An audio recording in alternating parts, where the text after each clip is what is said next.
22 वर्ष अगाडि लोकतन्त्रका लागि आन्दोलन गर्दा जनताले नागरिक बन्न सडकमै यसरी जुत्ता चप्पल छोडेका थिए। तर आज 19 वर्षमा ती जनता नागरिक बन्न सके कि सकेनन्? तिनका चुलोमा कति परिवर्तन आयो? जनताहरूको जीवनमा कति परिवर्तन आयो? अनि सँगैका सडक छाप नेताहरूको जीवनशैली कस्तो छ? लोकतन्त्रमा लोक छ कि विस्थापित भएर नेता स्थापित भएर नेतातन्त्र भएको छ? प्रश्न अनुत्तरित छ। एउटा राजा फालेर सयौं राजा जन्माउँदा पनि दाँत निच्च पारेर लोकतन्त्र दिवसको शुभकामना भन्नु परेको छ। आज लाखौं युवाको साझा प्रश्न छ, हामी देशमा किन टिक्न सकेनौं? हामी अनागरिक किन भयौं? हाम्रो अस्तित्व किन रहेन? हाम्रा बुबा र काकाले लोकतन्त्र ल्यायौं भन्थे, कहाँ छ त्यो लोकतन्त्र? कहाँ छ समाजवाद? कहाँ छ समानता? कहाँ छ पढाइको कदर? अब भन्नुस्, जनता नाङ्गिएको दिनलाई कसरी लोकतन्त्र भन्ने? जनताको खुसी खोसिएको दिनलाई कसरी लोकतन्त्र भन्ने? विद्यार्थीले पढ्न र परीक्षा दिन नपाएको दिनलाई कसरी लोकतन्त्र भन्ने? देश हारेर नेताले जितेको दिनलाई कसरी लोकतन्त्र भन्ने? यसको उत्तर नपाएसम्म यो लोकतन्त्र होइन, जोकतन्त्र हो। युवालाई विदेशमा भेडा चराउन बाध्य बनाउने भेडातन्त्र हो। अनि यता रहेका रहल पहल बेरोजगार युवालाई भेडा बनाएर चराउन खोज्दैछन् नेताहरू। हेर्नुस् त, सत्तामा बसेर सडकमा युवा उतार्ने प्रतिस्पर्धा गर्छ एमाले। सत्तामा बस्ने त रोजगारी दिन्छु भन्नुपर्ने होइन, तर यिनीहरूको उद्देश्य विदेशमा भए भेडा चराउने, देशमा भए भेडा बनाउने बाहेक केही देखिएन। यस्ता तमासाले वाहवाही कमाइँदैन, बाई बाई गराउँछ। सत्तासीन पार्टीका यस्ता हरकत देशका लागि हानिकारक छ। हिजो जबज आज पैसा नै सब। हिजो सुकुम्बासी आज हुकुमबासी। हिजो लोकतन्त्र आज मूल्य वृद्धि तन्त्र। माथि अग्रगामी पश्चगामी, संविधान संशोधन, संघीयता, गठबन्धन, भागबण्डा, 2/3 लोकतन्त्र समाजवाद। तल पोका पुन्तुरा, पासपोर्ट, एयरपोर्टमा सुस्केरा, विदेश यात्रा, परदेशी जीवन, भाग्यले साथ दिए, खरको छाना फेरेर टिनको छाना साथ नदिए, काठको बाकसमा भन्ने अवस्था छ। लोकतन्त्र, संघीय गणतन्त्र, समाजवाद, समावेशी, समानुपातिक जे भनिए पनि यो राणाशाही प्रणालीको निरन्तरता हो।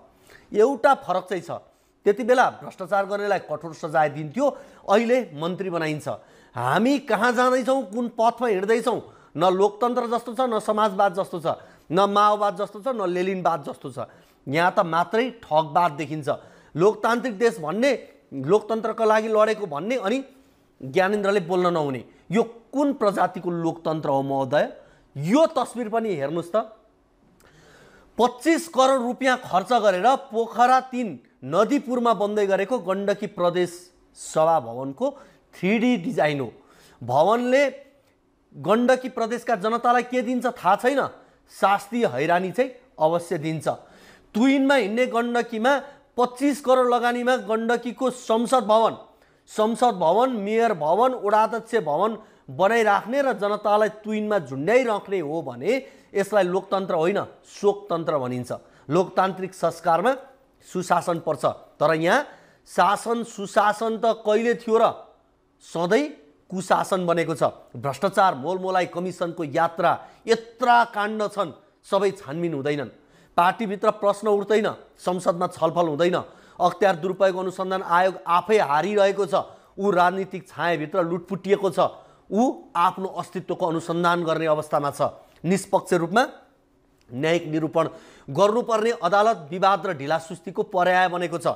हिजोसम्म न्यायाधीशबारे बोल्न डराउनु पर्ने अवस्था थियो, अब समय फेरिएको छ। न्यायाधीशका बारेमा जे बोल्न पनि पाइन्छ। मतलब न्यायाधीशहरूले आफू भ्रष्ट छौँ भनेर स्वीकारिसकेको हुनसक्छ। यहाँ करदाता र मतदाताको बिचल्ली छ। लोकतन्त्र संस्थागत भएको देशमा नागरिक व्यवहारिक हिसाबले नै सार्वभौम र सशक्त हुन्छ, तर यहाँ आम नागरिकहरूको कुनै इज्जत र सम्मान छैन। उनीहरू कर तिर्न र बदलामा सेवा दिँदैन, यातना दिन्छ। देश सङ्घीय छ रे, तर सानोभन्दा सानो कामको माग सुनवाईका लागि सङ्घीय राजधानी आएर महिनौँ चिच्याउनु पर्छ, कुटपिट र यातना सहनुपर्छ। सरकारी स्वास्थ्य संस्था धराशयी बनाइएको छ, तर नेताहरू राज्य कोषबाट खरबौँ पैसा विदेश लगेर उपचारका नाममा देश टाट पल्टाउँछन्। विदेशमा उपचारका नाममा अहिलेसम्म कति पैसा बाहिरिएको छ, त्यसले स्वास्थ्यमा धेरै बलियो संरचना थप गर्न सकिन्थ्यो। 19 वर्षमा मानिस परिपक्व नागरिक भइसकेको हुन्छ, तर के लोकतन्त्र 19 वर्षमा परिपक्व हुँदैन? लोकतन्त्र बलियो हुँदैछ कि कमजोर? प्रश्न अनुत्तरित छ।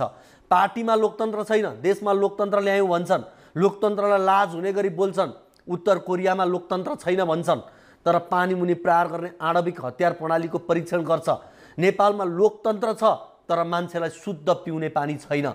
देशले कमसेकम 25 वर्षका लागि एउटा किम जोन उन जस्तो तानाशाह खोजेको छ। देश पराक्रमी र साहसी त बन्छ, सीमाको सुरक्षा त पक्कै गर्थ्यो होला,